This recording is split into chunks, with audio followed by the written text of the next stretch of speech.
And today I'm going to begin by talking about another aspect of the body. And I think this is best explored in real time.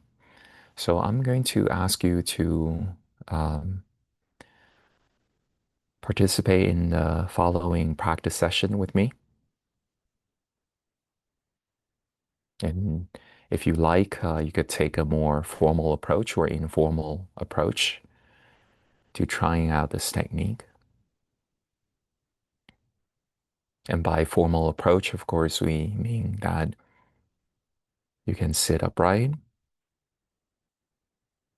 and try to micro adjust the way your spine naturally curve.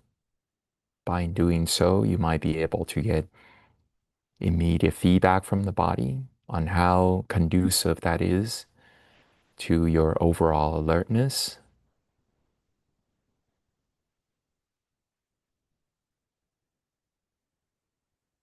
As you do so, check whether or not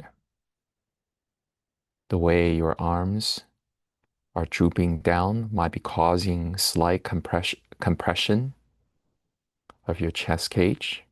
And if that is the case, then allow your arms to drop to the side way instead of to the front, and in fact, slightly to the back. In this way, you are subtly expanding your chest. And for a lot of people,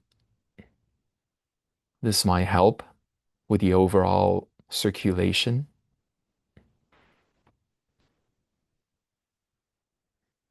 Alternatively, you can take a more informal approach. You can try the following practice session in any posture you like, such as standing up or lying down or just reclining into uh, like a sofa.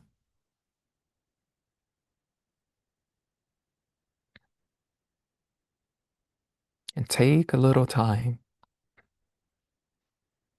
to try to, quote unquote, put aside worries and hankering in relation to the world. So this means that you don't need to set up unrealistically lofty goals for yourself at the initial phase. You just want to actively disengage from the most cumbersome of thoughts,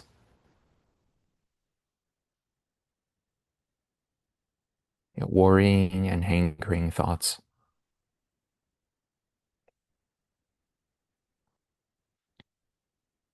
It's always good to remind yourself to deliberately relax.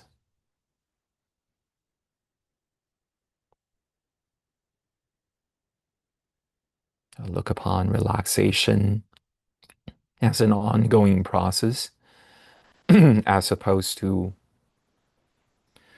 trying to arrive at some point of absolute relaxation.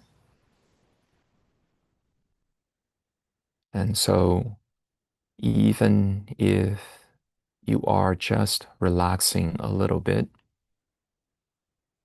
in an almost imperceptible way, it's okay.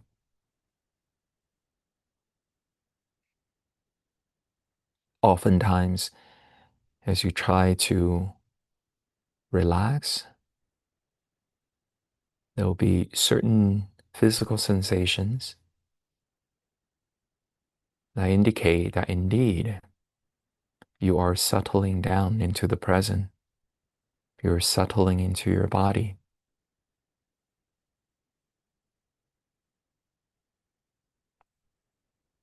And we are relaxing into heightened sensitivity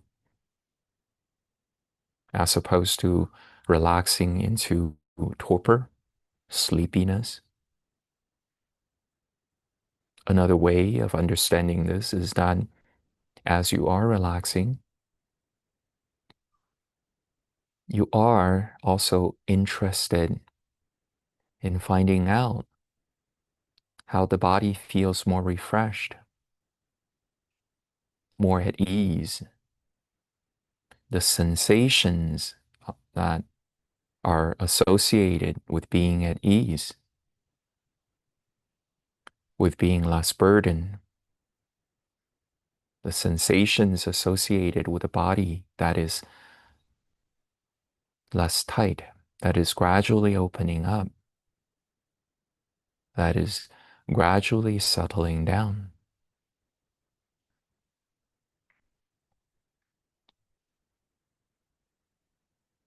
Now, the word body in the Buddha's understanding is really a dynamic phenomenon. It doesn't necessarily point to a static thing, a one self same phenomenon. Rather, the experience of the body varies and it changes as you adjust your way of experiencing it, engaging in it.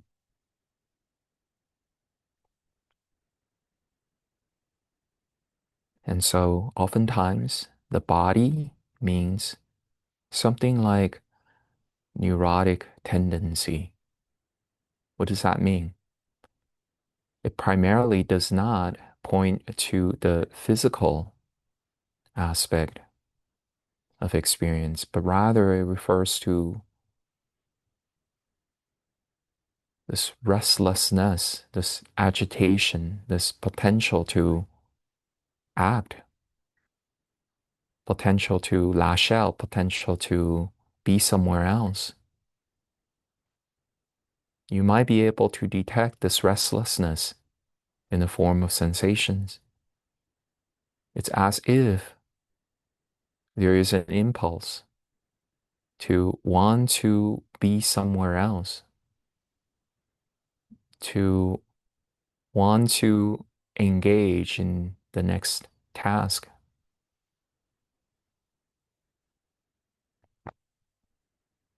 A swaying effect that causes you to look forward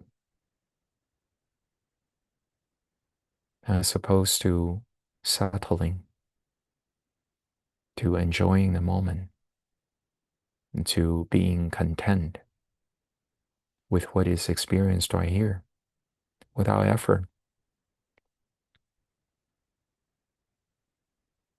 So once again, what is body in this context? It means raring to go somewhere else. There's this tendency, this neurotic impulse.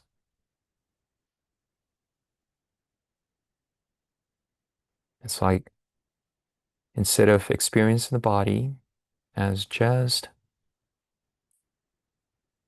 a mass of physical matter, you're experiencing it as bundles of impulse.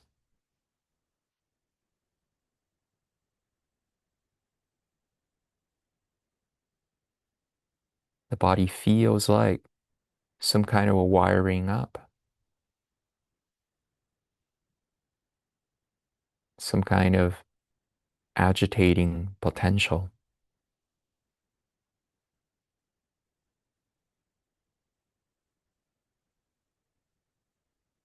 And if you recall, the bodily based satipatthana is ultimately about pacifying bodily sankharas, tranquilizing bodily sankharas, letting go of bodily sankharas.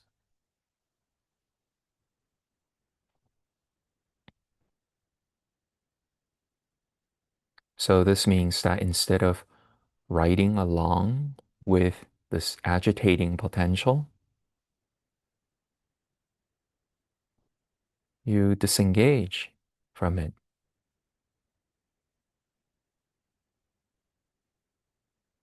So yes, agitation, restlessness may be experienced, but they rise and they pass away.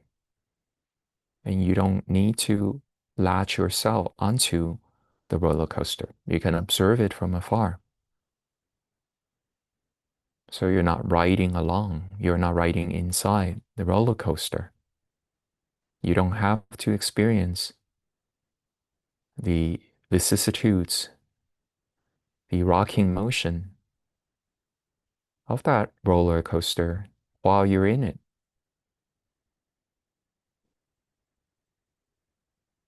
Tranquilizing bodily sankhara could also mean that you hold an attitude of disinterest. Most people look upon the neurotic tendency, the agitating tendency, with great enthusiasm, with great passion, with great delight.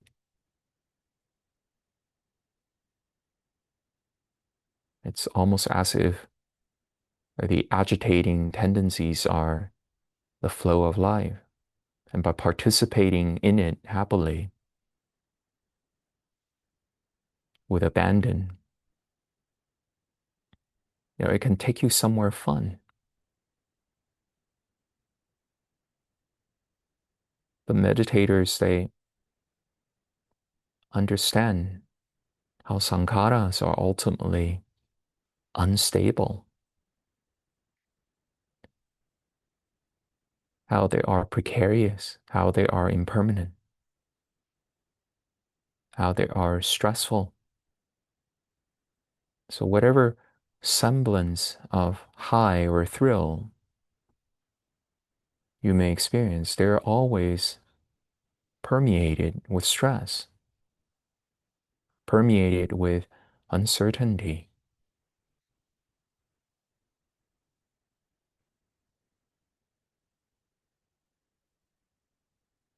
And so here you're just coolly looking upon or feeling the agitating tendency, the restless tendency, the neurotic tendency with disinterest. It means that you're fully aware of the sensations associated with these tendencies, but without getting excited by them,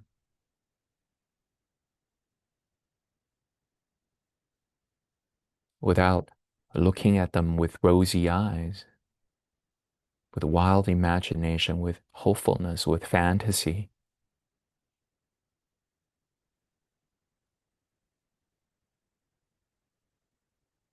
They're just neutral vibrations passing by.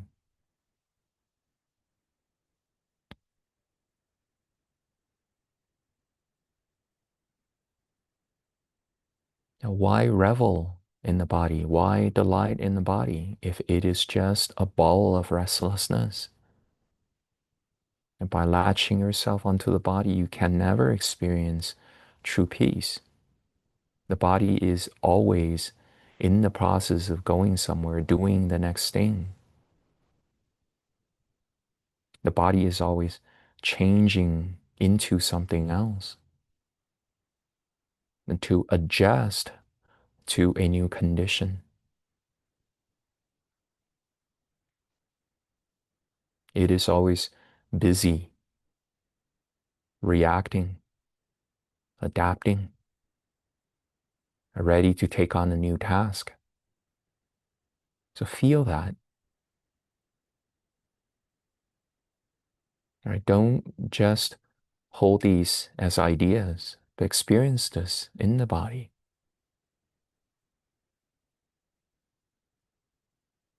What is the body? It is not fit to be called home. It is not fit to be called self. Why? It is always just raring to go somewhere else, to take on the next thing.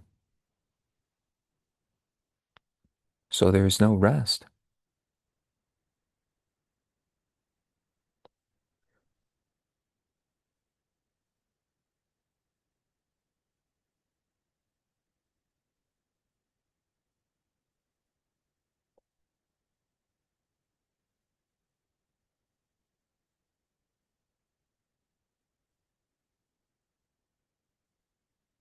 And as you understand this more clearly, you're not trying to control, you're not trying to force the body to calm down, but rather you disengage, you understand,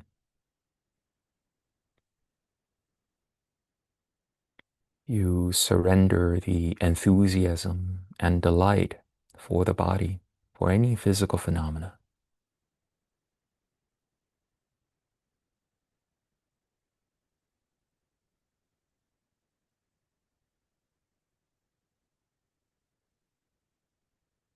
And therefore, your way of tranquilizing bodily formations, bodily sankhara,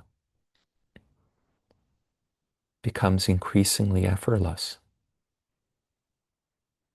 Yes, in the beginning, you might be experimenting, you might be exploring ways of actively pacifying bodily sankharas. But as you become more adept, as your understanding grows, you don't have to be so busy. You can opt for a more effortless way of pacifying the body, or more precisely, pacifying the way you identify with the body or become tethered to the body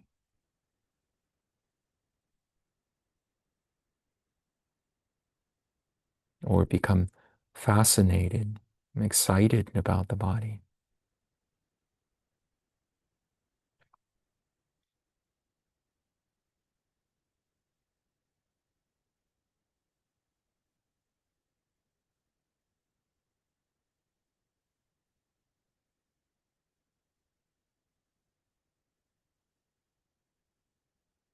Once again, the body can refer to many different things.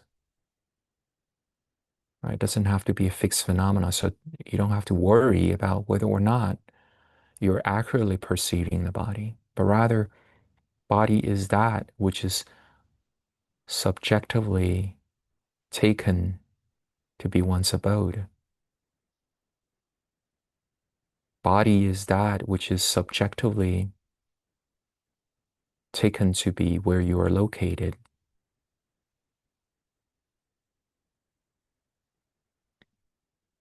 And this could be many possible things.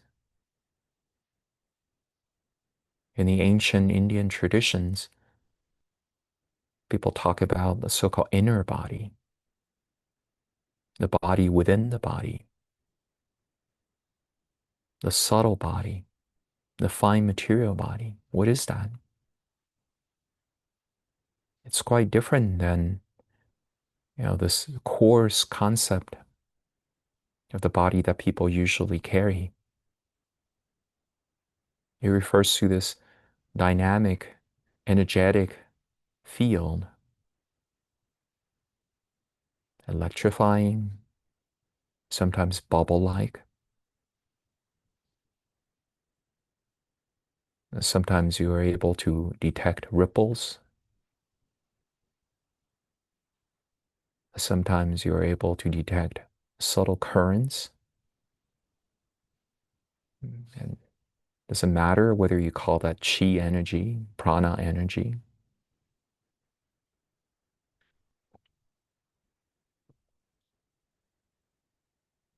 But this is a body that is not primarily defined by static boundary, but is something that's highly animated.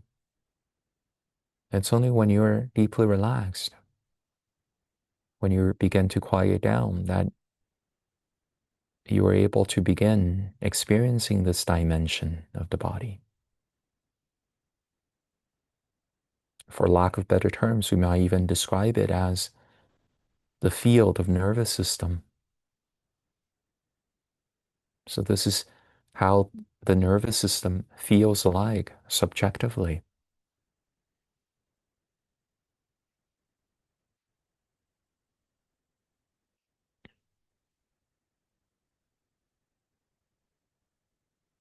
And there are these subtle and hardly perceptible feelings, sensations that well up, fade away. They're effervescent, sometimes bubble-like, sometimes electricity-like. Now, if this is kind of unfathomable to you, don't worry about it. Your goal is not to try to deliberately create, to bring about, to induce the happening of such sensations. That's not your goal. I'm merely talking about a possibility. As you relax, then you're more likely to be able to experience the so-called body in a way that is different than the way the body usually appears in our perception.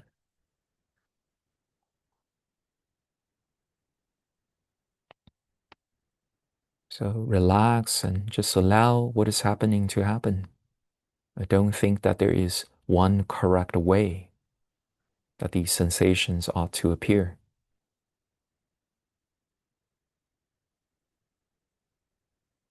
In fact, if it's helpful, then just gently remind yourself by saying, this is the way it is.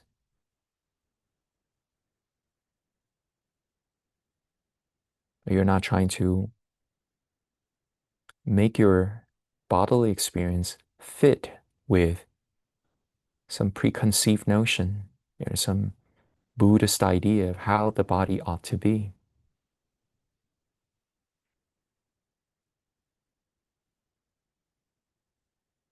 You are a passive mirror that is just faithfully reflecting what there is. It could be obscure, right? Meaning that there are really not clear sensations you're experiencing. That's perfectly fine, right? So no obscurity, clearly. Know that this is the way it is. The body feels murky. The sensations are not clear. There are hardly any notable sensations, and that's okay.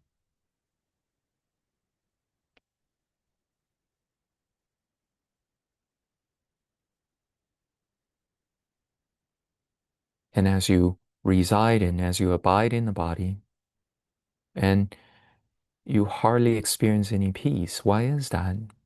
That's because in some ways, you're still delighted in, you're still participating in the neurotic tendency. You're still allowing the mind to stay interested in, to be connected with, to be tethered to the neurotic tendencies.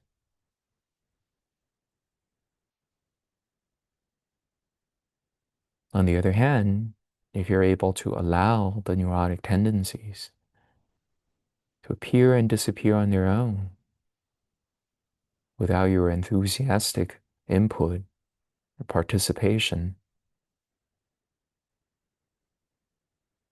then you will naturally begin to experience a settling down.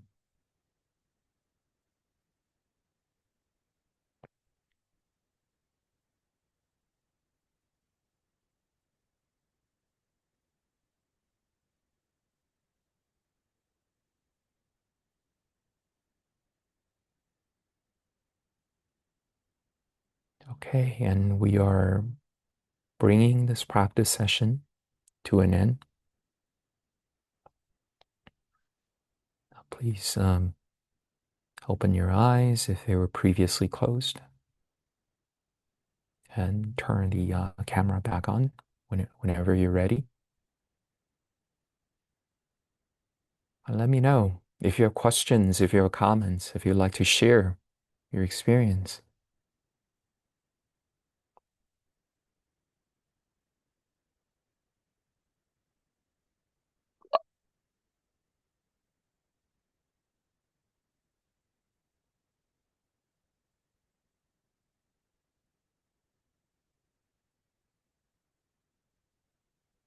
Yes, please, Xiaoqing.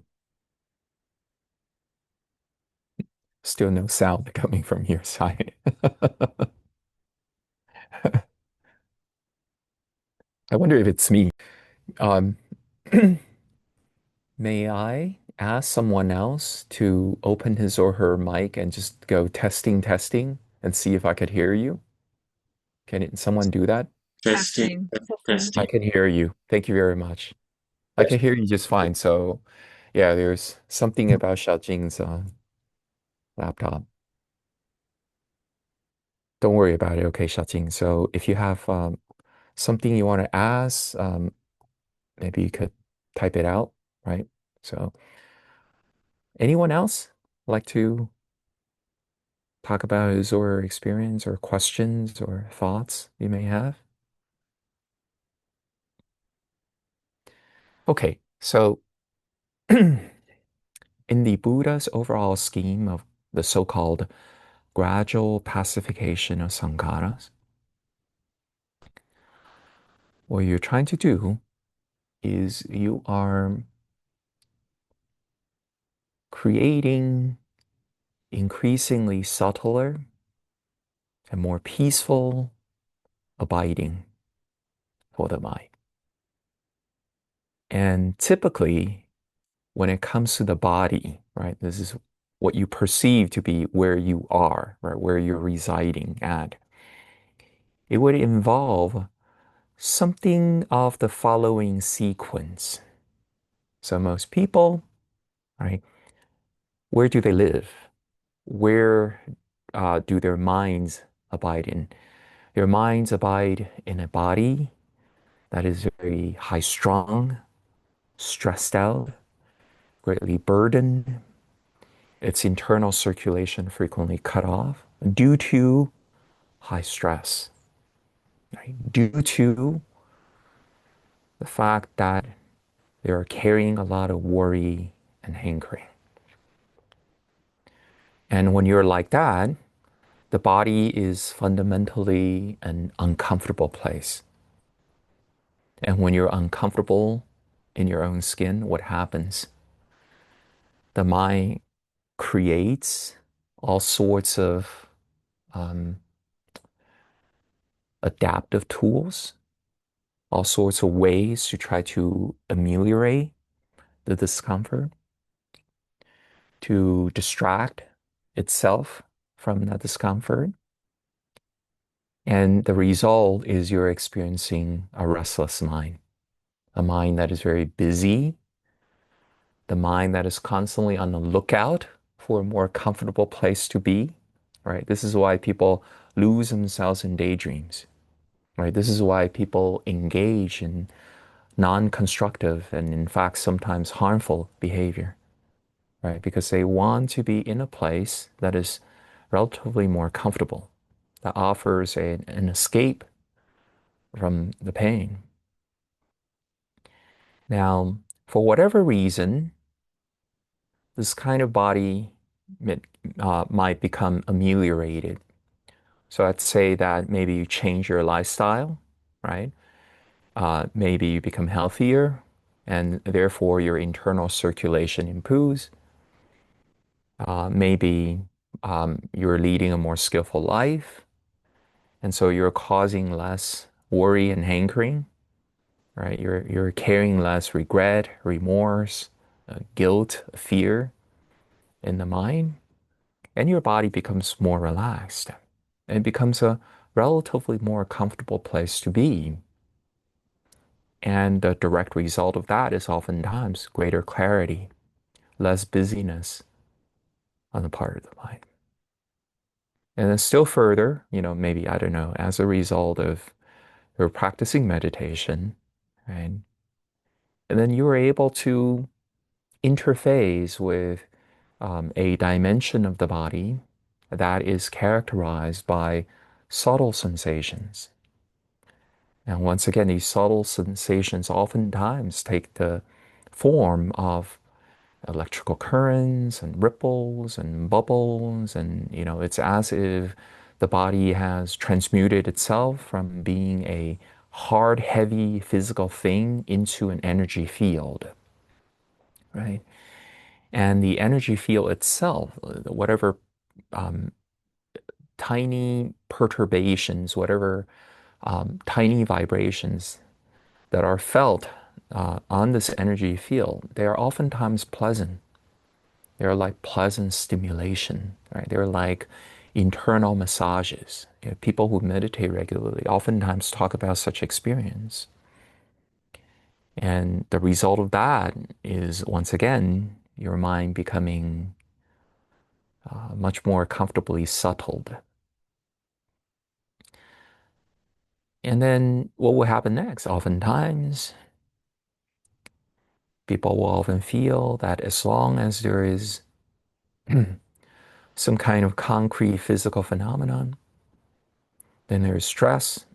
And so they increasingly disengage from even the energy field, right? And then they begin to go into a formless type of experience, right? This could be that you're perceiving the physical sensations as happening in empty space, right? The physical sensations are merely inside your body, which is empty space.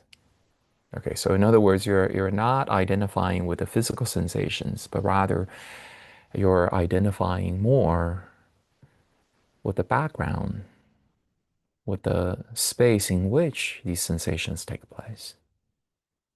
So this is what people will refer to as a kind of formless experience. And in a deeper kind of formless experience, physical sensations may disappear altogether, right? You're just left with this background emptiness, right? Maybe interrupted by intermittent protrusion of rare physical sensations, and physical sensations, and in fact, may in fact completely disappear, right? And some people may reside in a background awareness, right? Noticing how that empty space manifests. And I can go on, right? So in Buddhism, people talk about the different kinds of bodies, subtle bodies, astral bodies, formless bodies, right? And the higher bodies, why are they um, classified as being higher? Why are they understood as being higher? Because they generally entail um, less arduous perception on your part. When you are thinking of your body as being a hard, impenetrable matter, it actually takes this perceiving, this mental picturing, and it's a relatively arduous event. Whereas when you begin to relax more, settle into the background, the subtler, the ever subtler types, the increasingly subtler types of body, they require less mental picturing, they require less mental input, they require less volitional upkeep, right, to maintain. So in other words, in the Buddhist understanding of things, your body is not a default state. It's not something that naturally occurs to you, but it's something that you actually actively fabricate moment after moment, right? Moment after your moment, your mind is imposing a boundary. Your mind is imposing a border. Your mind is conceiving of the experience then and there in a certain way to come up with this interpretation that I have a body. This is where I am. Okay.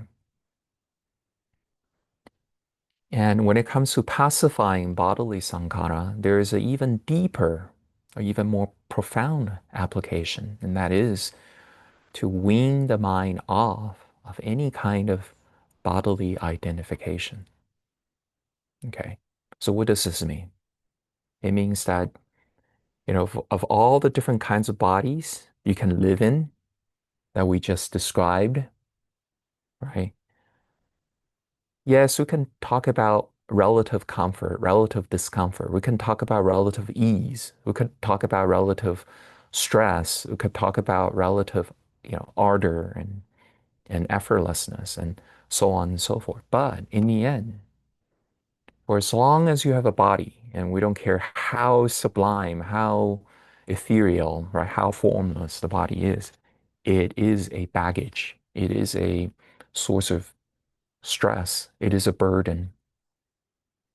It betrays the fact that you still identify strongly with self, with, a concocted self.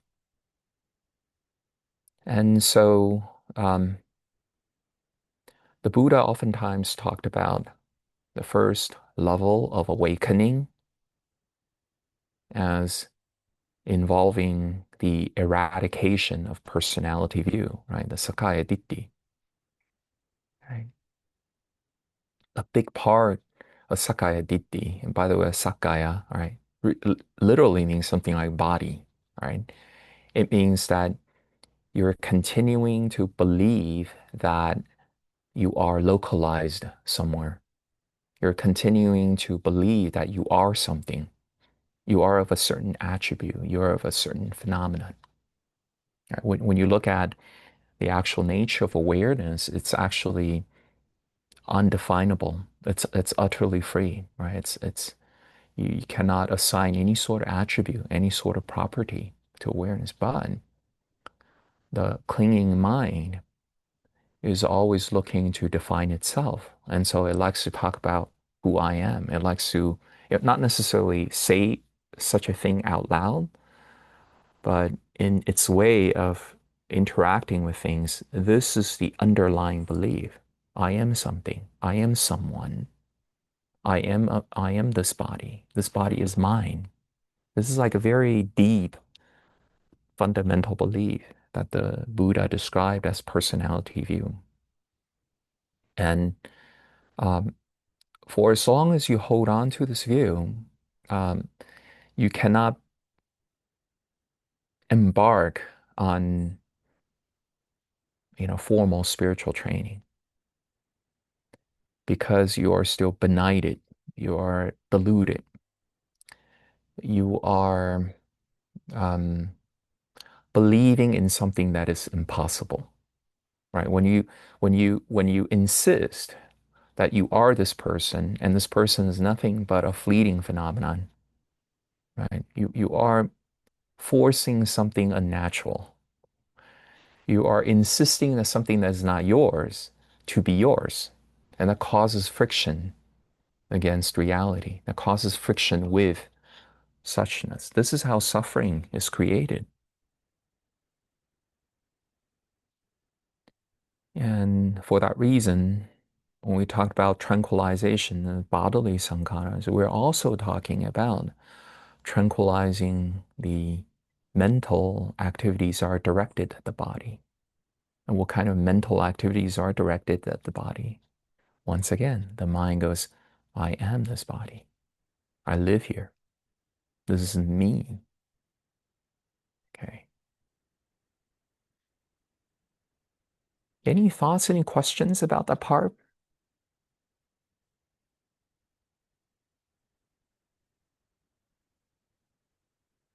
All right. So when the Buddha talks about the so-called I am conceit, the asmimana, right? He was really talking about your being committed to this belief so deeply, right? You almost invariably, moment after moment, form an emotional connection with some phenomenon that you identify with. And this phenomenon can be feeling, right? It could be a body image.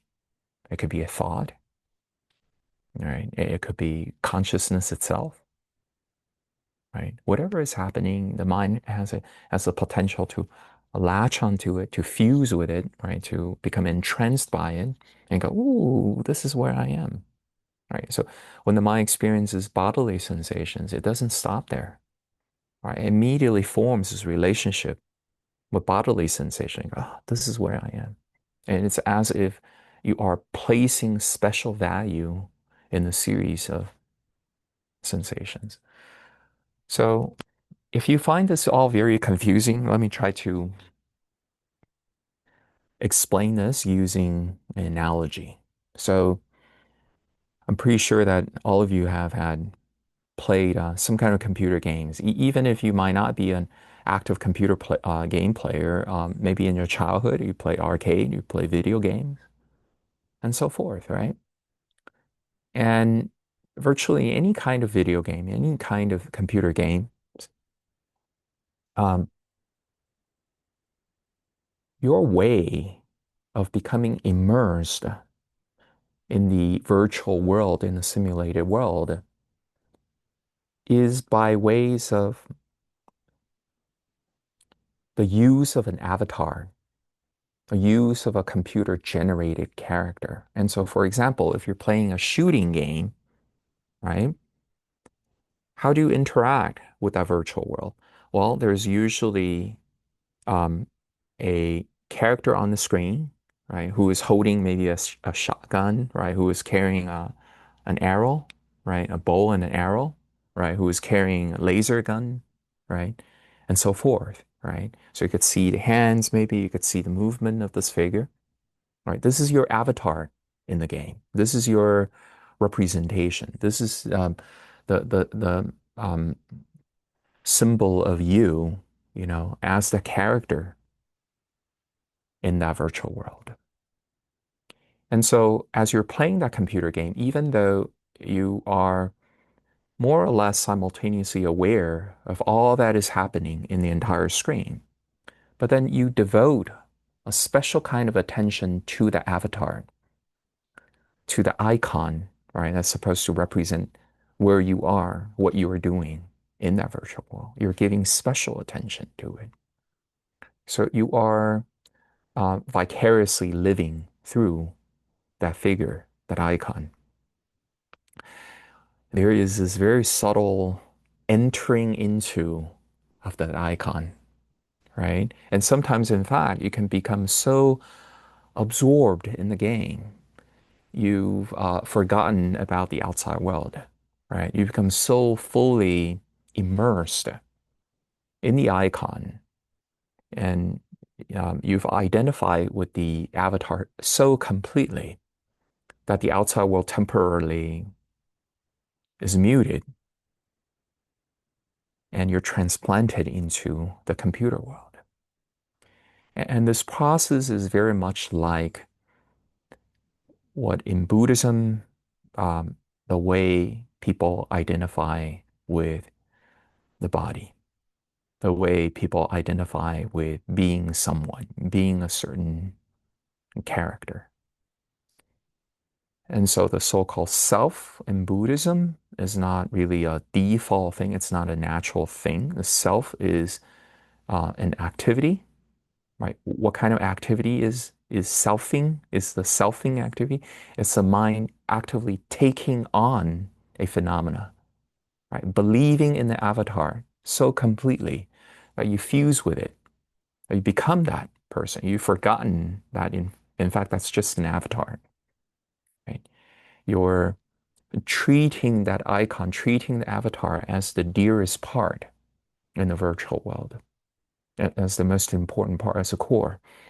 And virtually all your actions are generated in a way to protect this icon, right? So kind of like when you're playing the computer game, you're dodging the bullet, right? You're collecting precious items, right? To make this character stronger, right? To improve his or her statistics, right? His stats, right? His overall abilities, right? You are, you know, um, acquiring ever more powerful weapons and so on and so forth, right? And you are taking defensive posture when there are dangers present.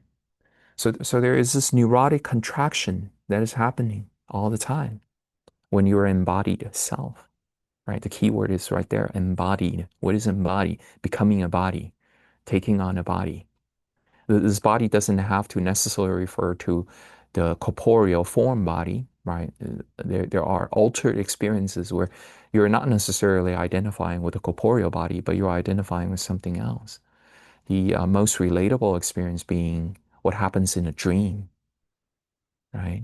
So in the dream, your physical body is, is asleep, right? You're hardly moving, right? And yet, when the landscape opens up, when the dreamscape opens up before you, what happens?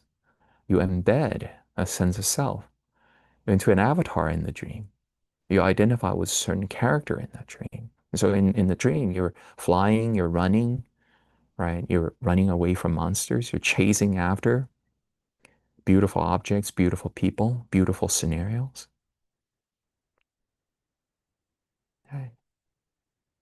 And in deep meditative experience, sometimes people identify with void, with brightness, with open space, with awareness, and so on and so forth. For as long as there is this identifying activity, there's selfing and you're not completely free. Okay. So I hope this is clear to everyone. If not, let me know if you have thoughts, if you have questions. I sort of have a question. Well, I Please. mean, it's not more of a question, it's like question slash statement. Sure, yeah. Um, Yeah. like like I guess in my experience being like an American in the Western view is like we cling so hard onto identity. And I think it's very complex as a Buddhist practitioner, especially like knowing people who struggle with like their gender and like sexuality. So like how do Yeah. you apply that in this context? Yeah. Like Okay. That's great. how to navigate identity and also Yeah. not clinging too firmly to it. Right, right. Okay, so let me say first that it's not an American thing. Let me assure you that Asians, Africans, as far as, the people I know, right? The default state is that they cling, right? So it's not the case that, oh, if you were from like a prosperous society, industrialized country, that you're necessarily endowed with more powerful, with more entrenched mental defilements. That's not the case, right?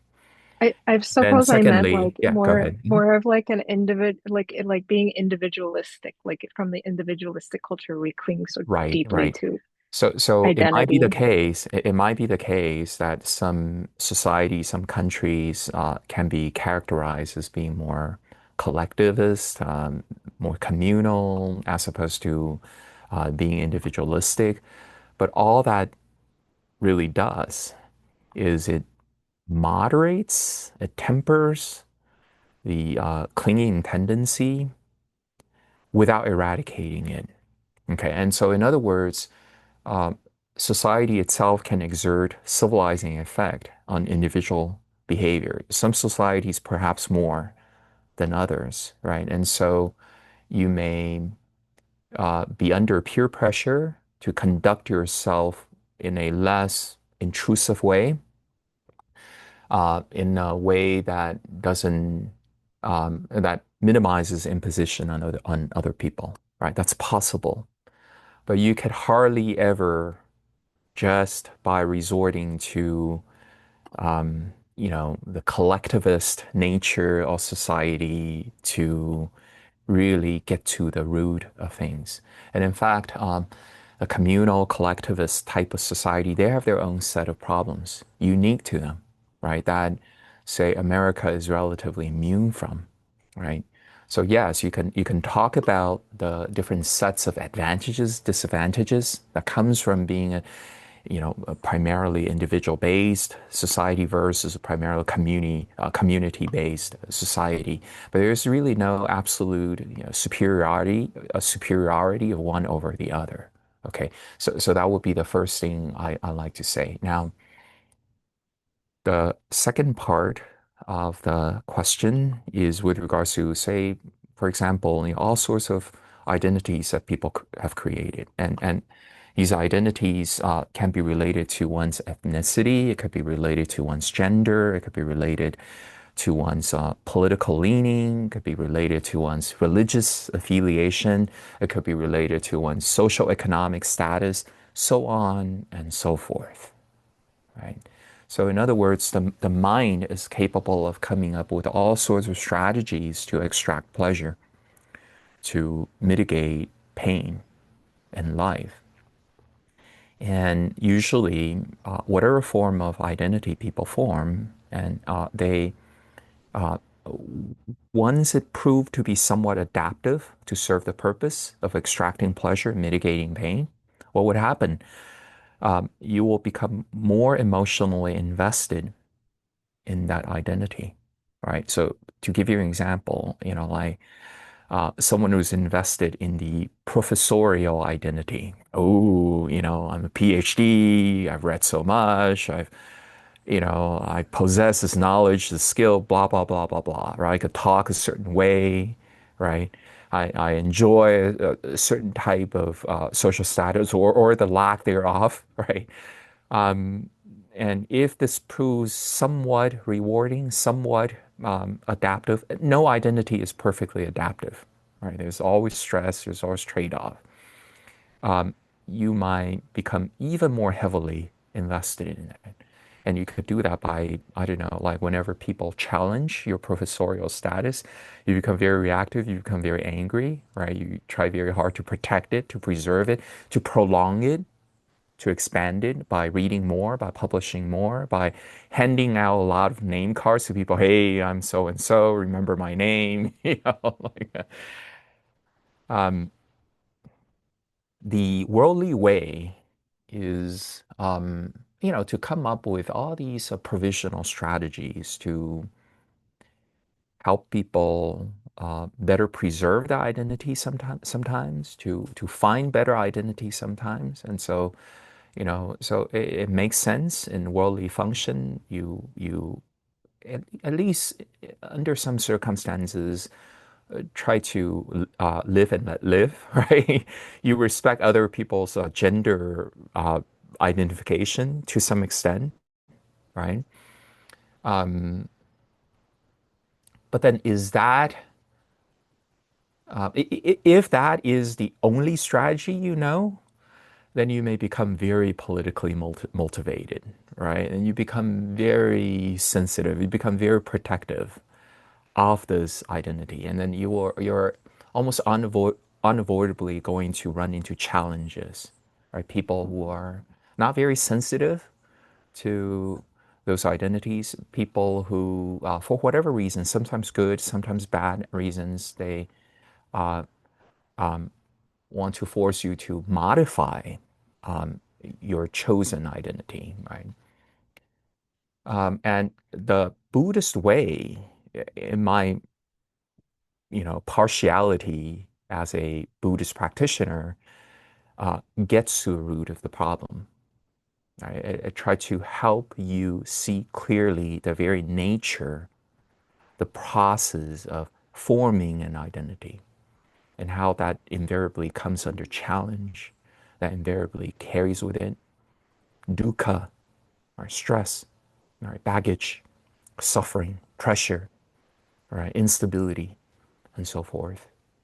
Right? So you could rise above it, and you will, you know, as a way of mitigating physical discomfort, still manage the quote unquote body in some way, but it is not the only or even the most important source of security and comfort for you. Not any kind of body. So that's the Buddhist strategy, and I would argue that it really is so great at putting aside unnecessary suffering in the world. Thank you. Yeah. All right. By the way, my personal preference is to have a lot of such, casual, informal chats with you guys. Okay, as opposed to uh, talking by myself. So please feel free to just unmute yourself to, participate, to chime in. Let me assure you there are no stupid questions. And even even if if there might be questions are asked at a rather inconvenient time, I'll let people know. Oh, okay, allow me to defer uh, the responding to the question to a later time, or something to that effect. But otherwise, I very much appreciate your feedback. Anything else on your mind before we move on? I have another question. Oh, please. Yeah, keep them coming. It's so in this practice, I struggle with keeping my eyes closed. Yeah, yeah, And I know like it's not necessarily a requirement, mostly that's right. because like as we all are very aware that, some people struggle with the anxious feelings. That's right. I notice like an arising of like tension in my throat and like my eyes just like want to dart Yeah, around. yeah, I kind of wrote about this in my first paper. yeah, yeah, So like how do I not get to a place where like I get upset with myself? Like what are some like tips yeah, for reminding like how to yeah. practice better and or So, not how so to practice like without discriminating myself? okay. So there is a longer response to that, and there is a shorter response to that, right? The longer response to that would involve, like taking care of many different aspects of one's life, right? So to give you an example how that works, oftentimes, if you want to enjoy greater peace of mind, if you want to enjoy less anxiety, like if you want to manage to have less anxiety in life, you'll have to, you know, um, you give attention to choices we make in life, right? Some choices we make in life make us sleepless. They cause regret. They cause remorse. They cause, just overly complex thinking, planning, things like that, right? So there is that, and you could talk about that with regards to one's dietary choices, how moderate one is, like our relationship to food, the way we take care of the body, the way we relate to other people, the way we conduct ourselves, so the way we impose reasonable discipline over mind and body, and so on and so forth. So that's a longer response part. And then there's a shorter response part, right? There are always some strategies you can take and play with them and see how well you respond to these strategies. So in other words, there are really no omniscient teacher in the world who would know your mind better than you do. Okay, all they can do is they will offer you, the common options. And then you go, okay, let me give this one a try. Let me give this one a try and see how well they end up ameliorating anxiety. And one possible such strategy is to look at how darkness, for example, by darkness, I mean when people close their eyes, right? A lot of people associate darkness with sense of insecurity, right? Oh, cause of anxiety, right? There is something about the darkness that is deeply relaxing. So in pitch darkness, your enemies cannot see you. You see, in pitch darkness, your boundary and other people's boundary disappear, right? And darkness is very protective, it's very nourishing, it's very quiet. Now, I am not telling you that, oh, this is the absolute truth, right? Darkness is always better than brightness. I'm not saying that, but I'm just saying that it, it, it is the case with all experiences that we are in the habit of giving attention to just one aspect, and we become oblivious of the other aspects of the same phenomena, right?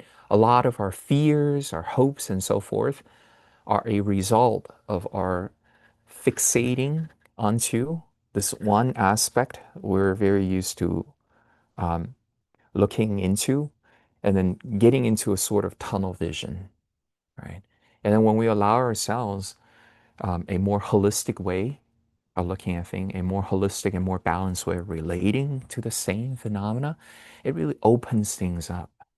Right. So in the same way, I'm not telling you that, oh, you're wrong, that, oh, darkness, like it doesn't bring about danger. Okay. I'm not saying that. I'm just saying that it's worth our while to explore this hitherto unexplored aspect of darkness. Once again, by darkness, I don't necessarily mean, what your room looks like when the lights are turned off. I mean what you experience when the eyes are closed. And when the eyes are closed, what are you left with? You're left with this transparent, open, all accepting awareness. All right? In a way, you're being with yourself. Okay. Now, usually when people say, I am with myself, like, ooh, I am this weak, vulnerable being and blah, blah. That's not yourself. That's an image you experience. That's a feeling you experience. That's a thought that you experience, right? But being with yourself, I meant really yourself. And who is that? Who is that? Is that any image?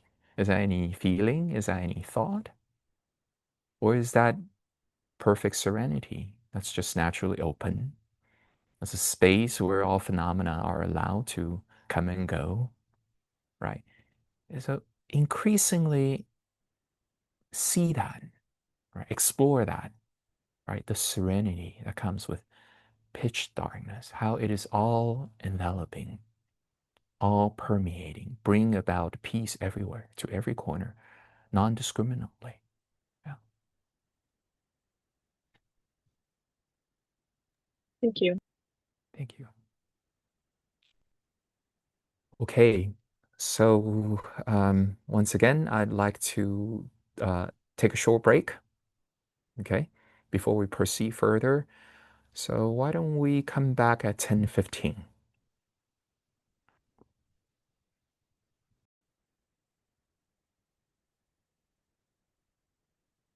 Okay, welcome back.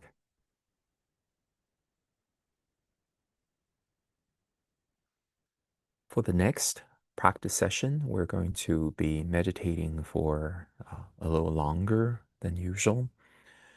So if in the middle of the session you become tired, from sitting, your legs become numb and so forth, just feel free to adjust your posture or to change your posture altogether, in fact. Okay, so if sitting for a while causes too much discomfort, then switch to a standing up posture, to lying down posture, and so forth. Okay. Alrighty. And once again, feel free to adopt a preferred posture.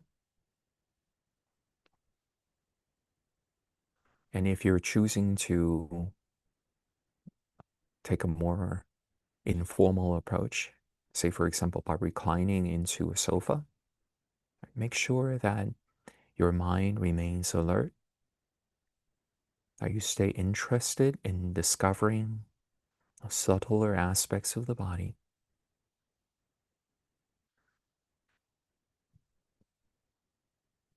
And if you choose to meditate while sitting up,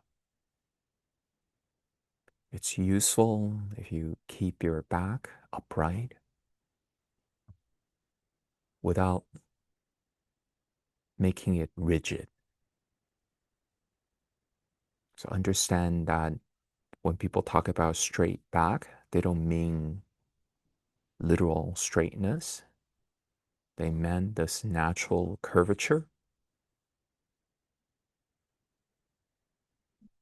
In fact, what you can do is you can, one junction at a time, adjust your spine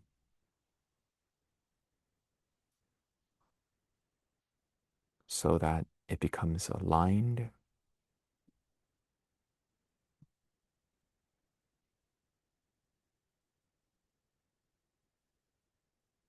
And in doing so, you might notice how this is subtly improving alertness.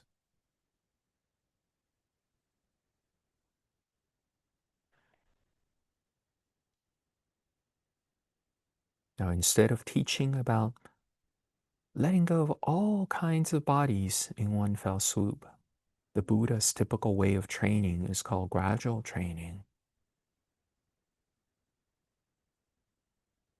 And in this case, once again, instead of trying to let go of every kind of body, think of yourself as empty space. In other words, your body is the space in which all sensations are felt, where all body images arise and pass away, where all thoughts bubble up and disappear.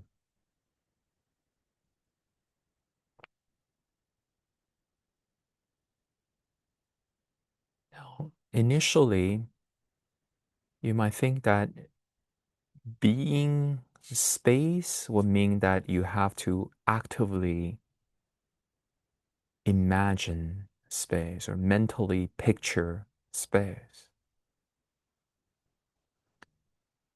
But if you can help it, take a more passive, more effortless approach. You don't need to picture space.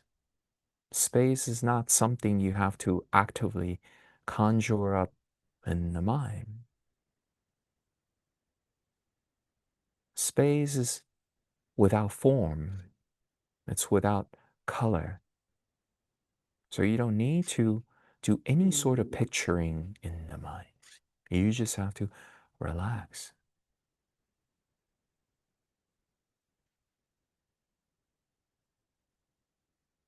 Instead of thinking that you are the sensations, instead of thinking that you are the physical form, think about the sensations and physical form as arising and passing in you. I am open space.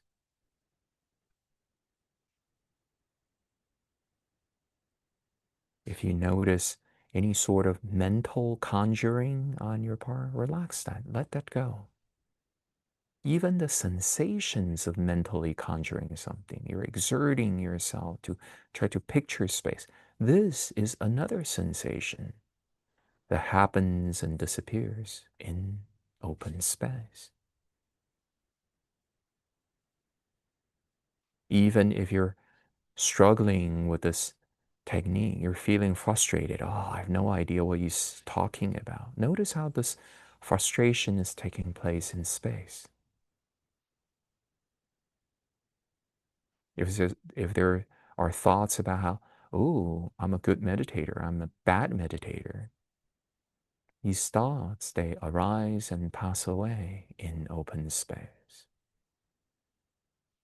You don't have to do anything to be the open space. You just have to disengage from identifying with physical sensations. You just need to let the activity of drawing up boundaries go to rest. The mind is in the habit of constantly superimposing boundaries, creating this idea of an embodied being. And you don't even have to destroy that. You don't need to force that to disappear. Just don't engage. Just allow it to happen and pass away on its own. And you remain relaxed.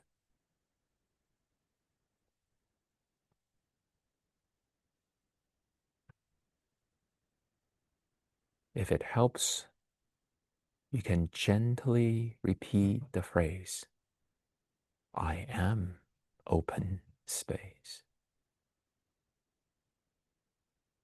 At whatever frequency you prefer, So you could do this very slowly, very intermittently,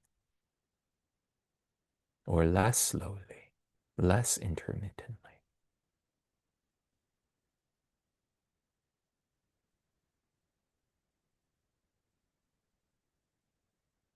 And check the way you give attention. Check the way you use attention. Are you cocking your eyes subtly? Are you trying to stare, trying to gaze at something? If so, soften the gaze or allow the gaze to dissipate. Allow that frown to dissipate. Allow that attention fixity to soften, to dissipate. And remind yourself, you don't have to stare at a spot to be aware. You don't have to train your attention at your nose tip or at the navel in order to be aware of bodily sensations and activities. You don't need to narrow down your attention to a laser point. You're not trying to actively look for one specific thing. In fact, you don't even need to expand your awareness, to expand the scope of your attention. You don't have to do that. Your awareness is naturally expansive. It allows whatever is happening to happen.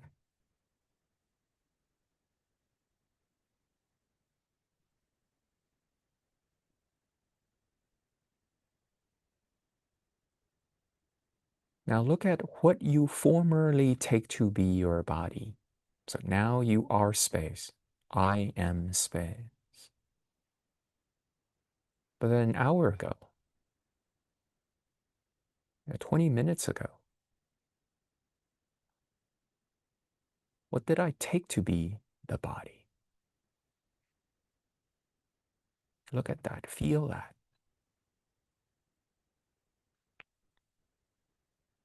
Now a mental image may enter, may arise, right? Whether your eyes are closed or half closed or somewhat open, right? You might be experiencing a sort of a body image, yourself appearing, your body appearing, right? With its definitive contour, silhouette, boundary.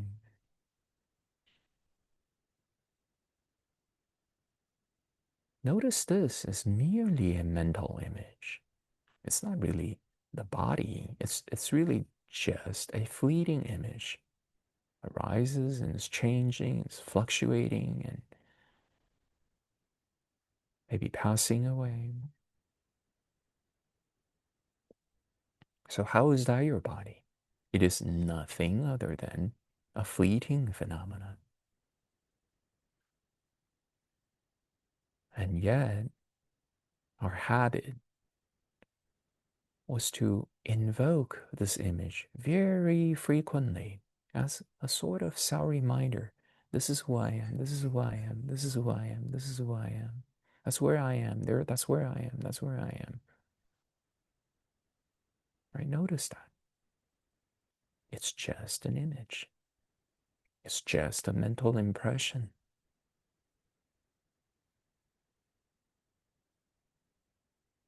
As you're doing this once again, the old habit might come in and you're cocking your eyes again. You're staring very hard, very intently at something, trying to look for something, right? When you notice this, soften your gaze, dissipate that attention fixity. Remind yourself that I am space. The space doesn't stare. The space doesn't gaze intently. The space allows. The space is open. The space accepts.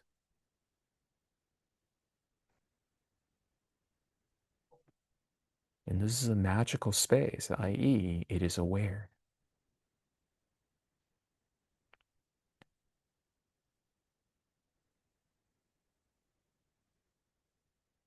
Once again, look at what you formerly take to be your body. Now, it may be the case that bodily sensations are noticed. The relative heaviness of the body, right? The subtle motion that you detect, the tiny bits of expansion and contraction associated with breathing,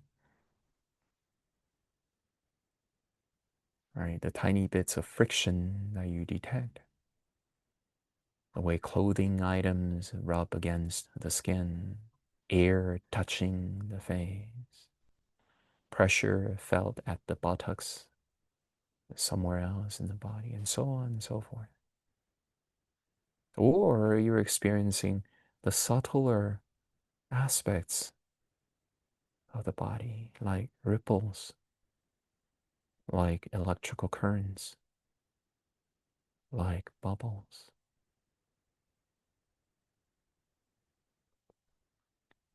But are these your body?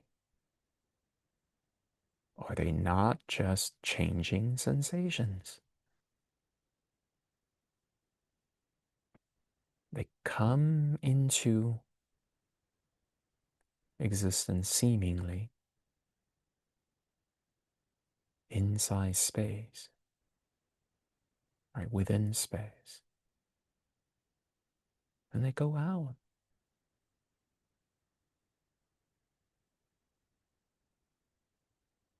So how are they your body? In the past, it is through your active imagination. You're stringing together these disparate moments of sensations. And then the mind somehow congealed all these phenomena and go, they all belong to the body. But then in actuality, when you look at them closely and in a relaxed way, they're just effervescent phenomena, changing feelings, nothing more.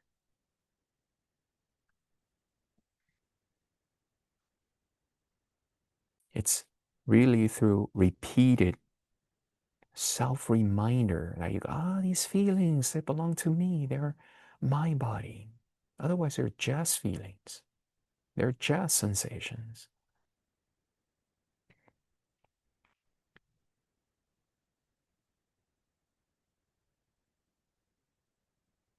Now, you may think that you already understand the Buddhist teaching on impermanence, right? But then I advise you to be patient. Don't jump to any conclusion yet. Don't jump to the conclusion that you know something already. Allow the mind to observe intimately. A lot of the so-called insight, a lot of transformation takes place at a subliminal level. It's not simply a matter of you're acquiring some kind of theoretical knowledge. And for that kind of transformation to happen, you have to be patient.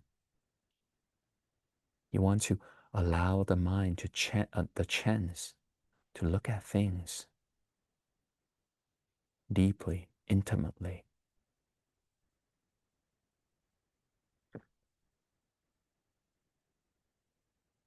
When I say allowing the mind to see deeply, to understand sensations deeply, I don't mean for you to stare. So if you notice that you are cocking the eyes, if you're tightening up your eyebrows too much,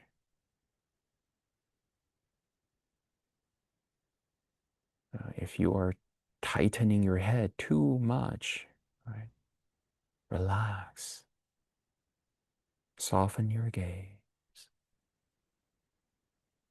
soften your facial expressions,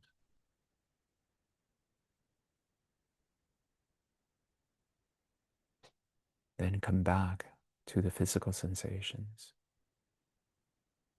They happen in space. I am not physical sensation. Physical sensations, they pass through me like guests, like migrants.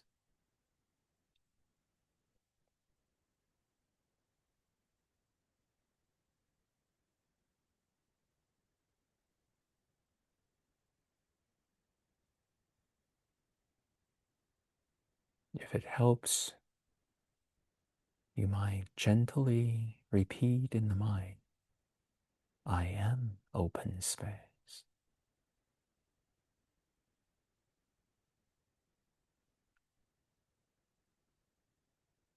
As open space, you are transparent, accepting, not controlling. And even if there might be an impulse to control that arises, that impulse happens in space. The impulse is merely something in space.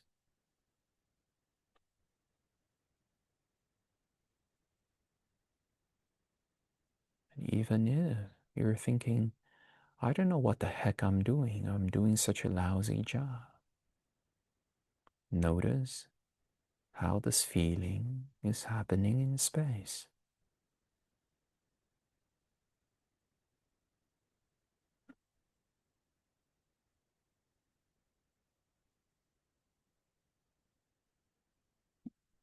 And as you continue to witness the arising and passing away of the so-called body phenomena, you might notice thoughts. Thoughts like, but I am really the body. But I'm still so attached to the body. It feels so real. The body feels so real. I am the body. Notice these as thoughts. Are thoughts your body?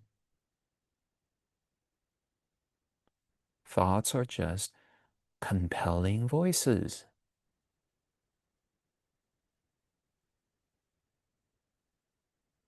Let the compelling voices arise and pass away in space.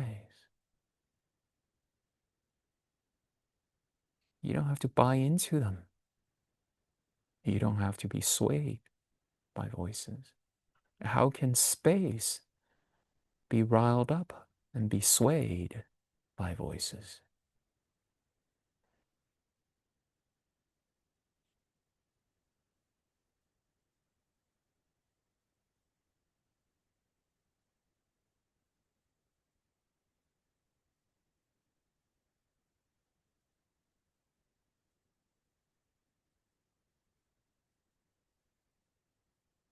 Look at the way the thoughts are effervescent.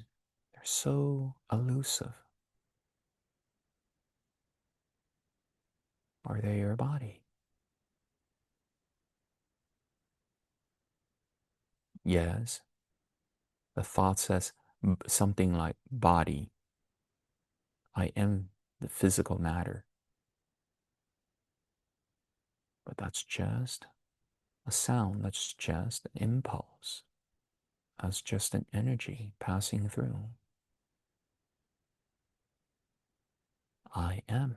open space.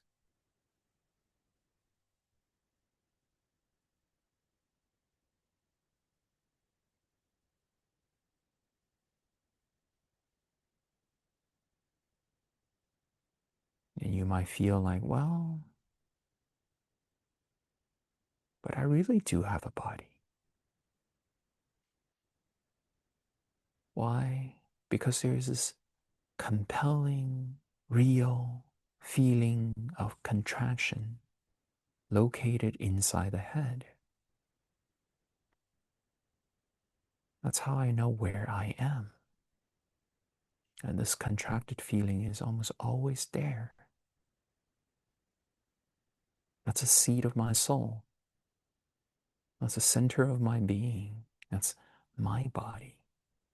Or that's where I live inside the body. Well, give attention to that feeling of contraction.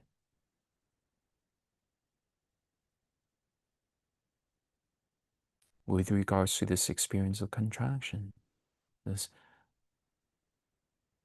heavy feeling behind the eye, where you feel to be the location of yourself. What is that? Now, the contraction feeling, is that not just sensations?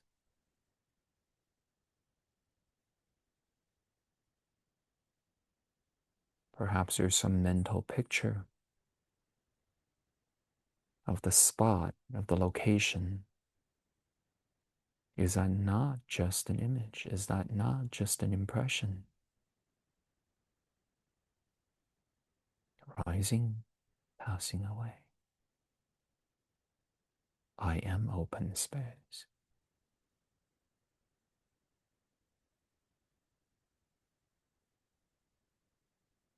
And then there are these doubts.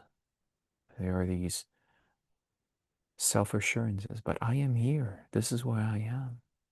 That's me.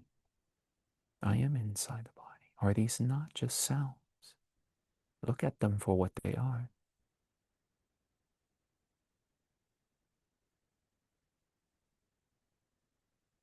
You don't even have to buy into Buddhist philosophy. Just look at them for what they are.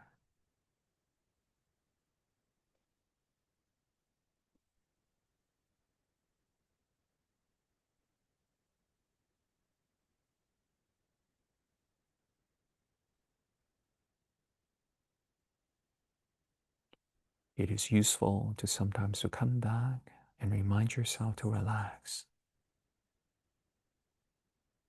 You don't have to think of meditation as doing homework or like studying, right? It doesn't have to be like that.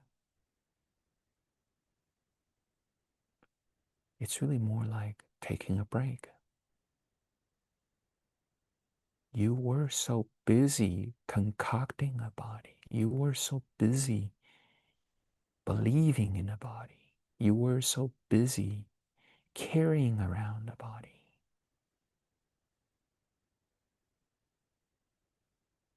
And now here you're allowing all these phenomena to just arise and pass away without your buying into them.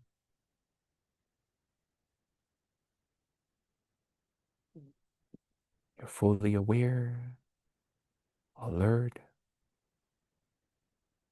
but then there's no extraneous activities like buying into a narrative, buying into a story that the mind concocts about what the body is like, what it is, what it means to you.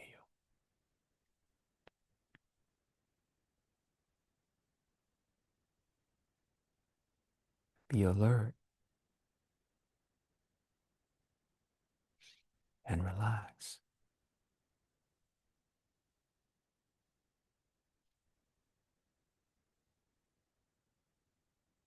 I am open space. Now, let's direct our interest to something slightly different. to this process called I am open space.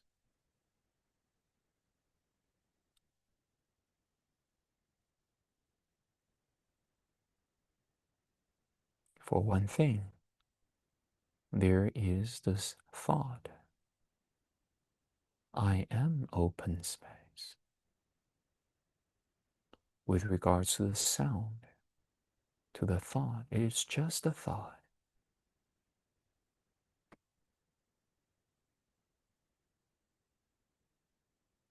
It may come with some kind of mental picture. You're trying to picture what open space is like. That's just an impression. That's just an image.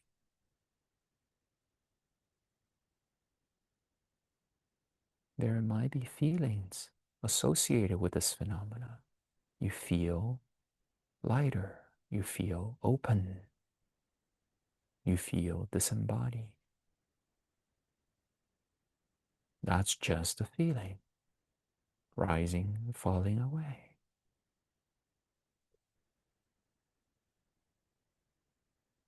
So when you say, I am open space, it is another sankhara. It is another activity. It is another identification.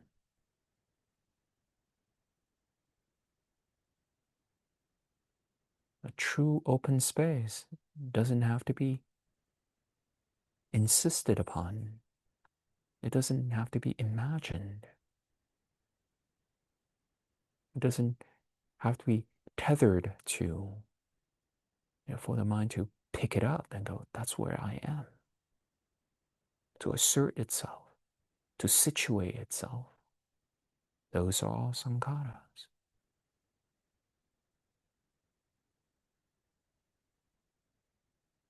Notice how these movements of the mind, these exertions of the mind,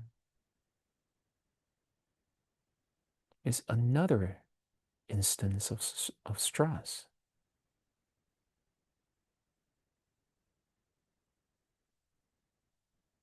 In the end, you are undefinable.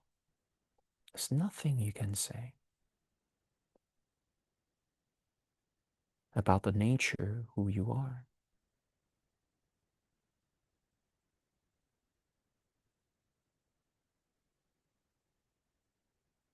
If you try to tether your sense of self to the experience of the open space, that's still another activity. Notice how there's a feeling of the activity. Maybe you're able to detect tiny mental exertion. Maybe you're able to detect mental picture, image, perception. The way you try to be space. Maybe you notice the thought, I am space. None of these are you. All these are just sankharas. All these are just phenomena occurring in space.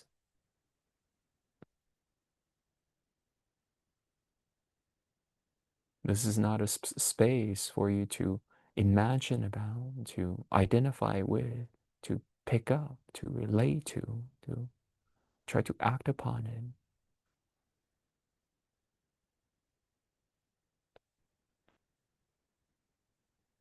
All phenomena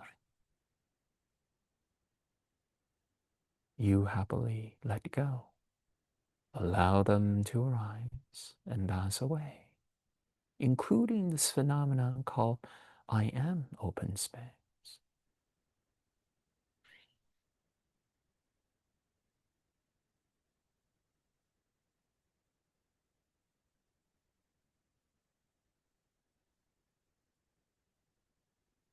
And so that even the I am conceit, the asmimana, directed at open space, is gradually pacified.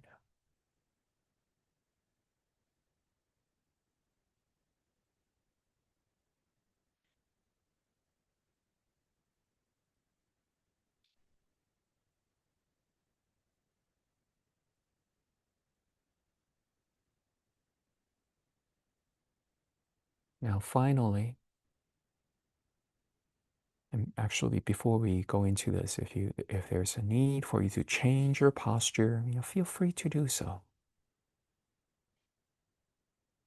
And as you're changing your posture, instead of looking at it as I am moving, you go, changing sensations of moving posture happening in space. The image of changing posture happens in space. The thoughts about changing posture happening in space.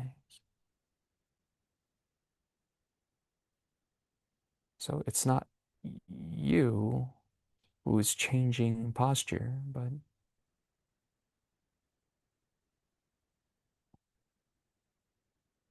it's the phenomenon of posture changing happening in space, in awareness.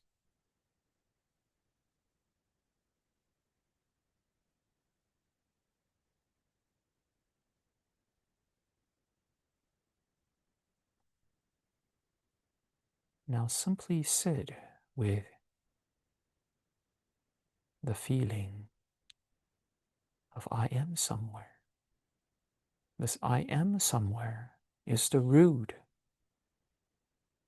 of personality view, is the root of body perception. Whether you identify with a coarse body, a subtle body, with empty space, the root of it is I am somewhere. So sit with this feeling. Do you feel like you are somewhere?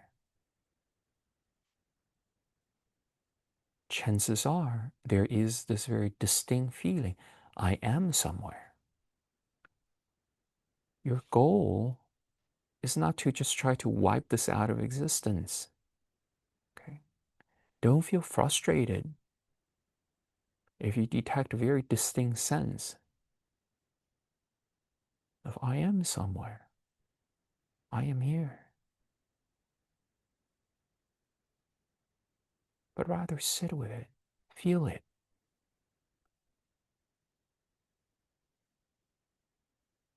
Feel this sensation, feel this feeling. I am here. I am somewhere.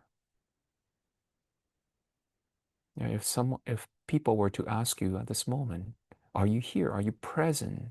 Are you a being? Are you a person? Chances are you're going to say, yes, I feel like a person. I feel I'm here. I'm present. I know that. Sit with that feeling.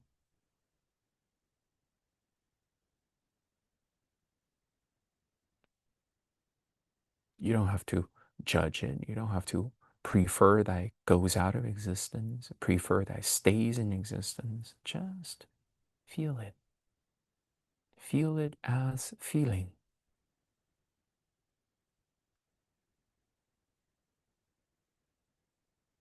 Is that not a feeling? Is that not simply something that changes, some sensations? This feeling that I am somewhere.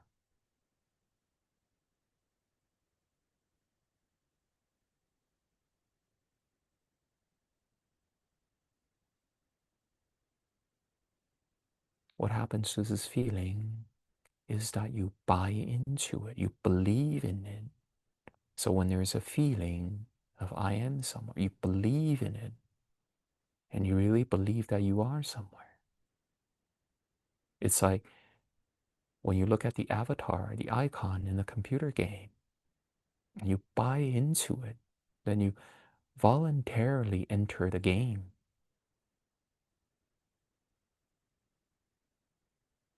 I look at this I am somewhere feeling. Is that not just a mental image? Maybe it comes with some kind of mental picture. You're trying to locate yourself. There is the silhouette of the body again. There is an image of yourself. And maybe you're looking into, a face that is so familiar to you that you see every morning when you look into a mirror.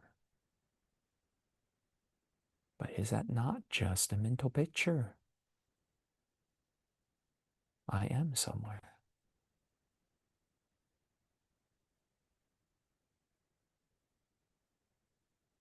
Isn't the I am somewhere feeling just a thought?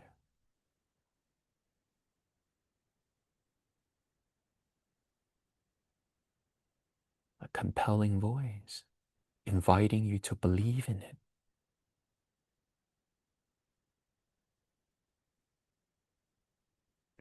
with regard to this I am somewhere feeling. You don't have to pick it up. Yes, it's there. There is this feeling, but you don't have to pick it up. You don't have to identify with it. You don't have to buy into it.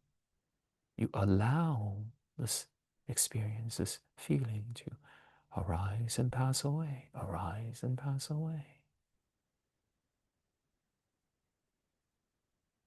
When you pick it up, when you buy into it, you identify with it, then the mind engages in selfing, turning a phenomenon into a self. It clings to that phenomenon, it fuses with that phenomenon. It's like your mind enters into the avatar of a computer game.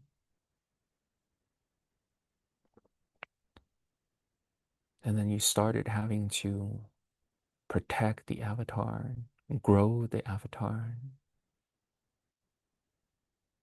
right, to experience the tribulations, the trial, the vicissitudes of the avatar.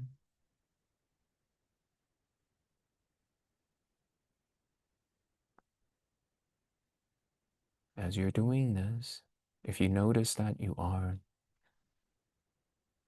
tensing the body, tensing your shoulder, relax that.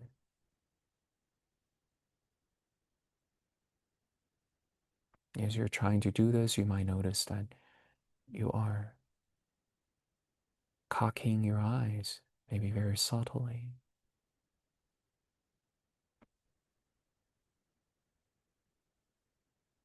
You're tightening your eye region. Relax that. Or that you're holding a very intent gaze. Soften that.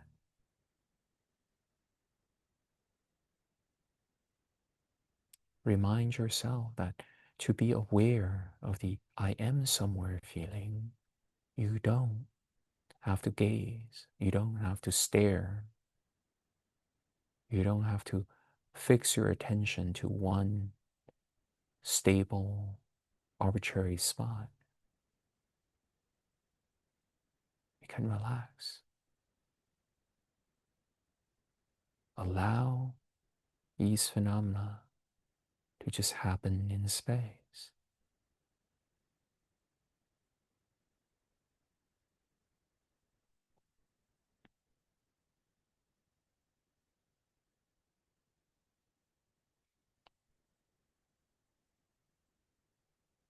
And we're bringing this practice session to an end.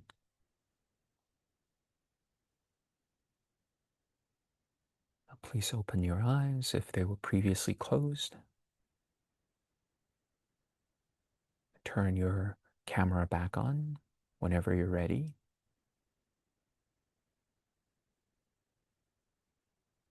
And let me know if you have thoughts, questions, if you'd like to share your experience.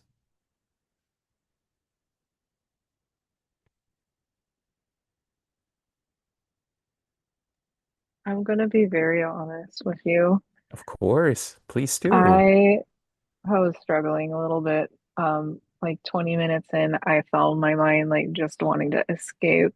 And I went on my phone for a minute and then I realized like, okay, I gotta go back.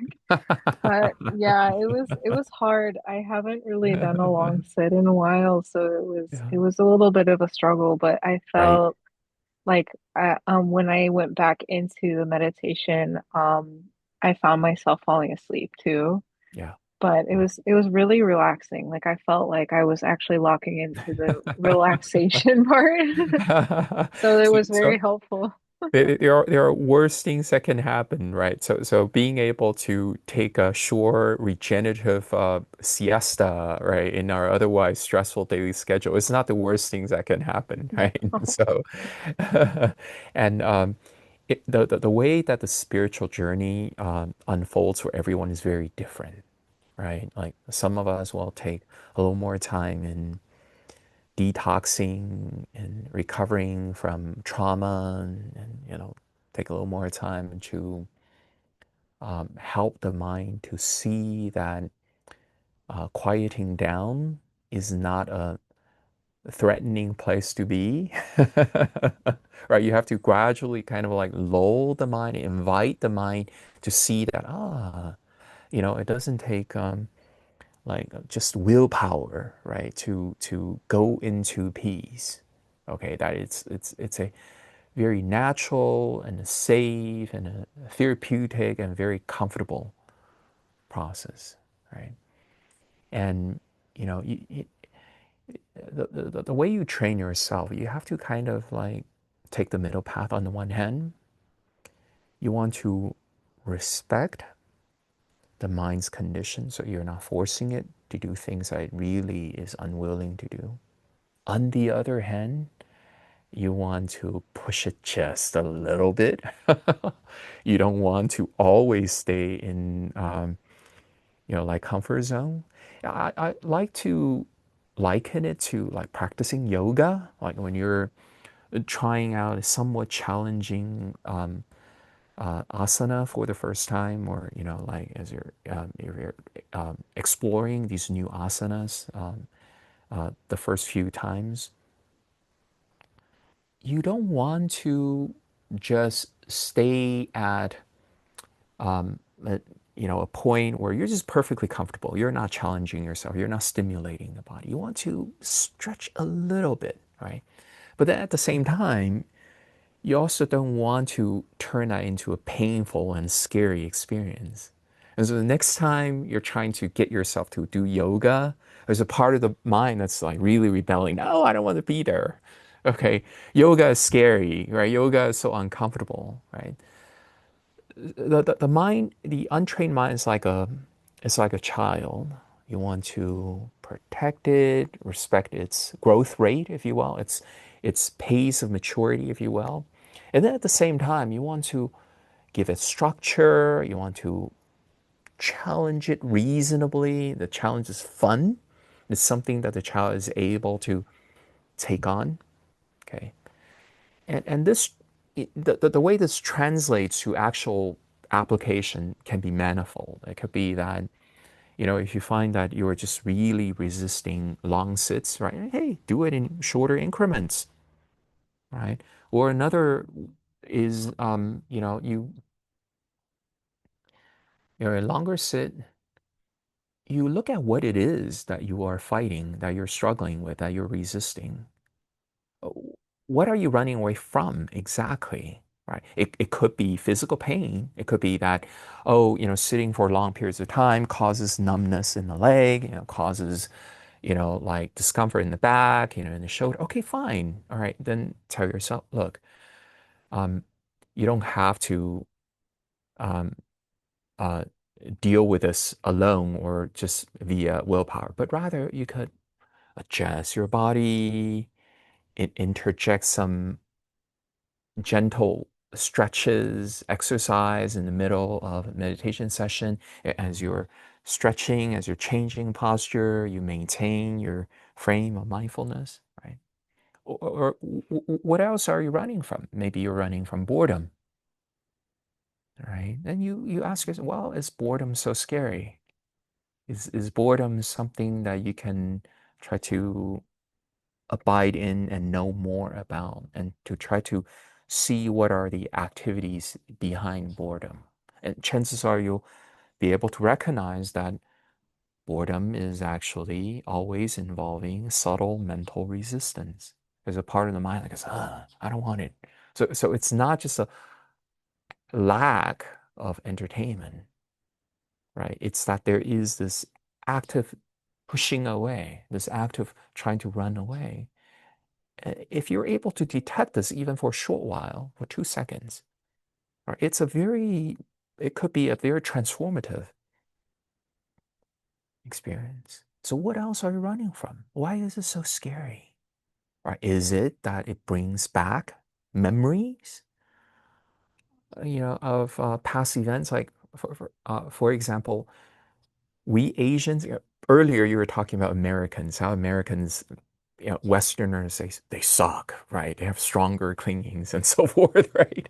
I assure you, growing up as Asians, we have our own unique set of baggage and problems, right? When a lot of, like people raised in traditional Asian settings where our parents will stand next to us with a bamboo rod as we were doing our homework, when we write down the wrong answer, when we slack off, and there comes the bamboo rod. And so when I initially practiced meditation, right, associated with the studying mode, how I have to be all serious, how, I should be prepared of incoming punishment if I were to slack off, right? It takes me some time to um, unpair, to uncouple um, the experience of studying versus meditation. Right? And you could remind yourself, hey, like, what is meditation? Meditation is really taking a vacation.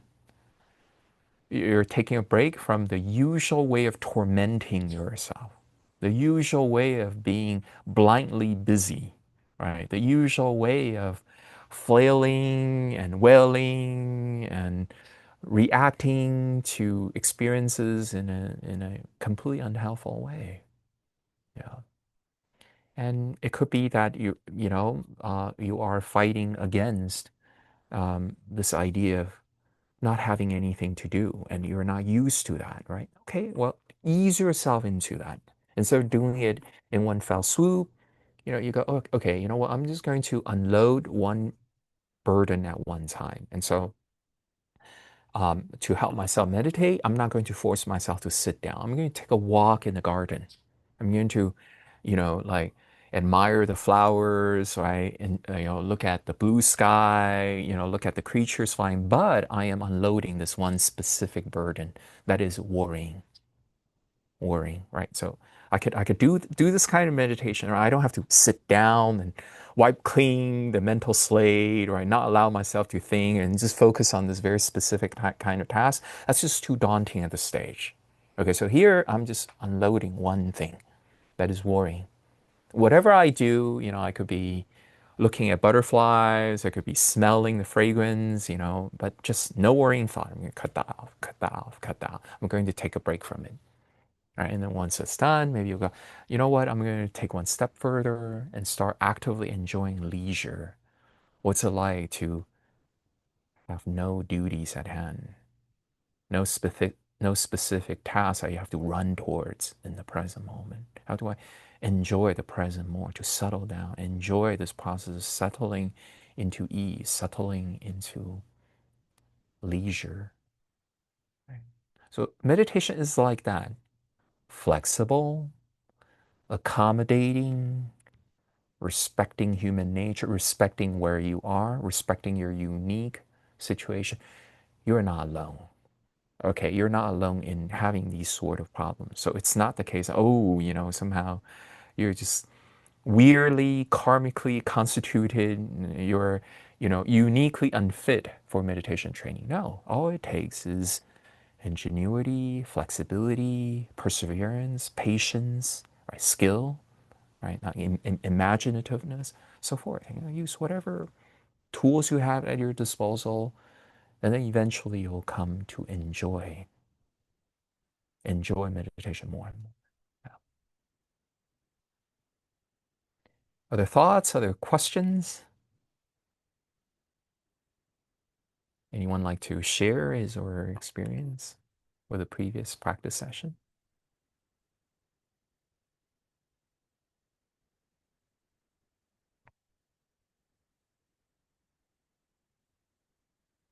Okay.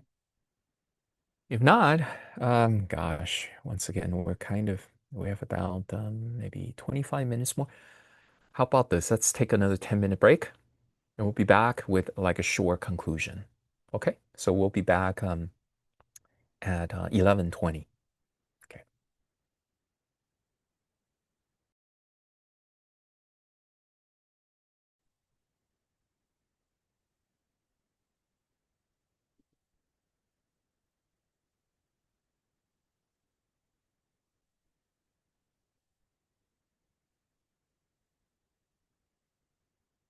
小静, Yeah, can you hear me, Professor, this time? I can hear you now.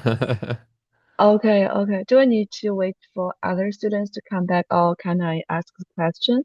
Of course, yeah. And by the way, just out of curiosity, Yeah. what turned out to be the technical issue that Ch prevented you from being I able actually to? I don't know. I just Okay, changed another I another see. Okay, all right. yeah, and Yeah, then it worked. yeah, I didn't yeah. figure out what's wrong with my old I device. see. Yeah, yeah. I wanted to learn in case other Yeah, yeah, yeah. students run into similar problems. Yeah.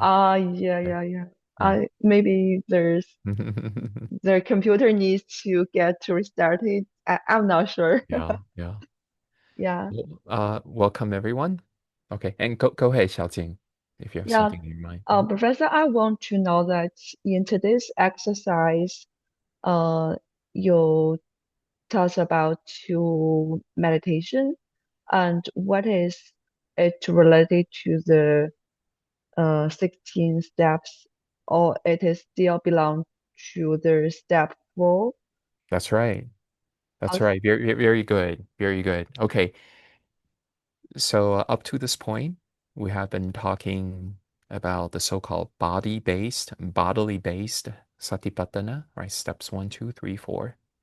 Right. One and two, we kind of talked about those as preliminary or background happening um, that can undergird all the other steps, right? So you can do three and four all the while, right? Simultaneously engaging in one and two. So when you're doing step three, you're breathing in, I'm doing step three.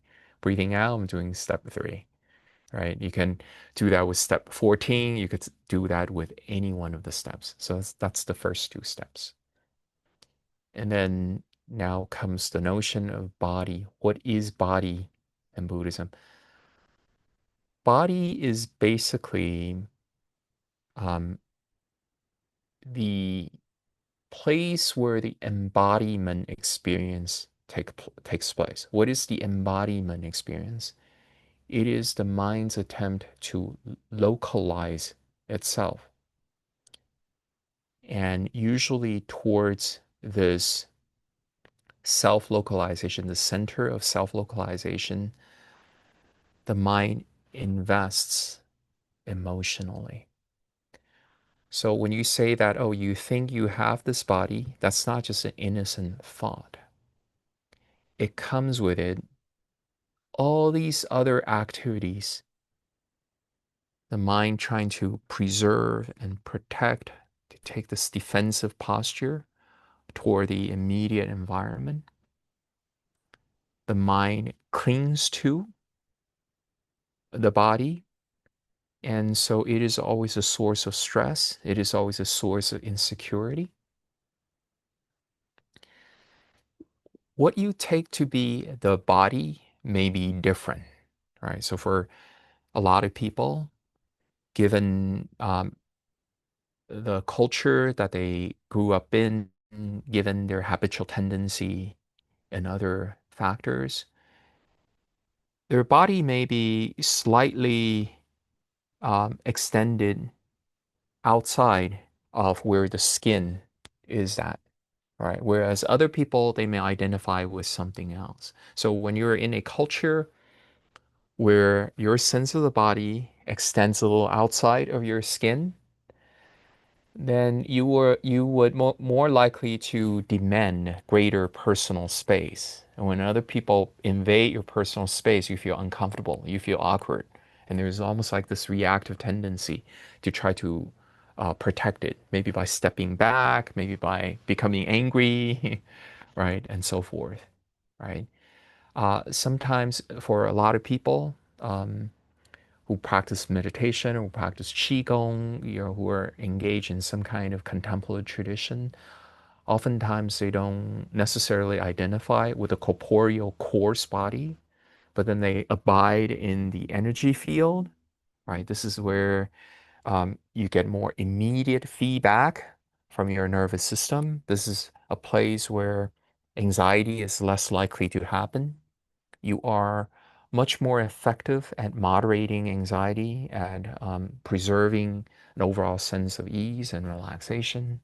All right, still other people, they may identify with empty space, with awareness, with not a thingness, with neither perception or non-perception. These are the so-called formless perceptions in Buddhist psychology. Now, regardless what body you identify with, that you abide in, that you self-situate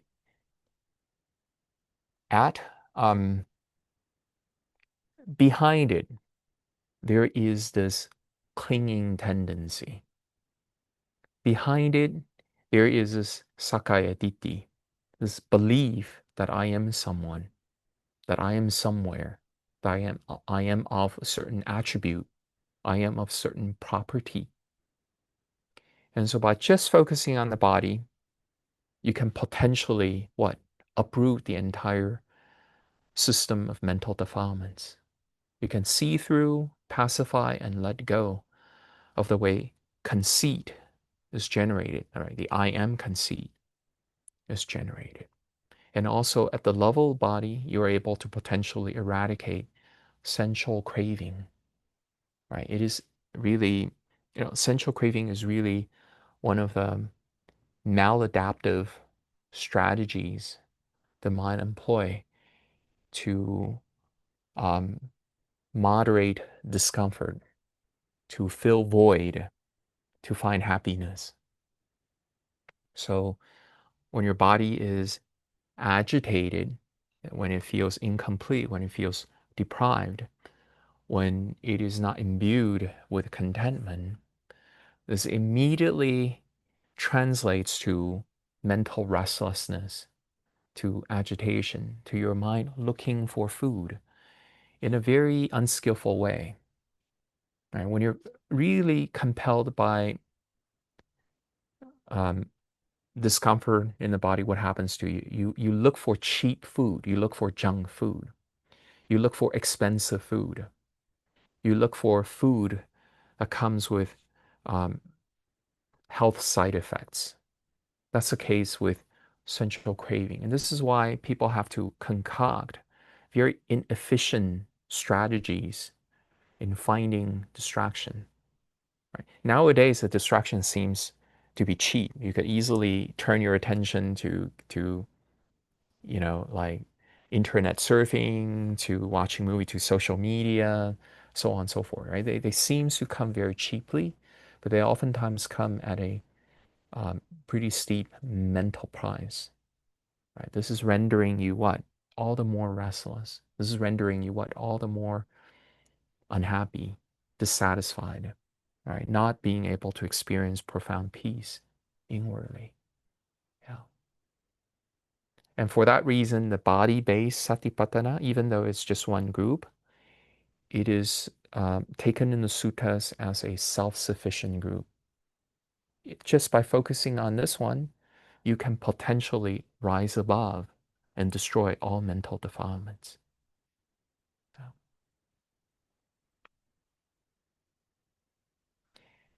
Anything else people like to talk about?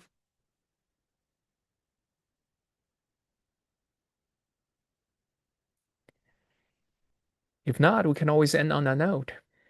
Okay, so please be reminded that for this week, turn in your journal on this aspect of step number 4. Okay, it could be directed at self-identification, or it could be directed at relaxation. It could be directed at feeling the body as neurotic tendencies as opposed to just a ball of matter, right? Any of those aspects you can write about. Okay, any question about that? Are we good? Okay, I will see you next time. Please take care. Bye bye. Bye.